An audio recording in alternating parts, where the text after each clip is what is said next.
యెషయా గ్రంథము 60వ అధ్యాయము 1-2 వాక్యాలు.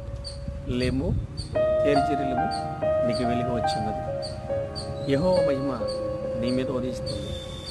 లెమ్ము, తేజరిల్లుము అనగా నీ స్థితిని, నీ ఆలోచన, నేను అని నీ స్వభావాన్ని విడిచిపెట్టి, నీ సొంత తలంపును, నీ సొంత నిర్ణయాన్ని విడిచిపెట్టి నీ హృదయాన్ని మార్చుకున్నట్లయితే నీవు తేజరిల్లుతో లోకానికి కమ్మినటువంటి భయంకరమైన దారుణమైన వ్యవస్థ నేను అనే జీవితం, నేను అని అనుకున్నంతకాలం మనం తేజరిల్లేము.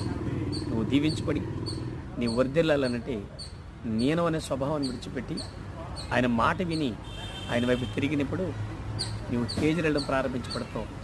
దేవుడి తన మహిమని నీ మీద కురిపించడం ప్రారంభిస్తాడు. నేను అనే స్వభావము, నేను చేయగల స్వభావాన్ని విడిచిపెట్టు. దేవుని ద్వారా దీవుల్ని అనుభవించు. దేవుడిని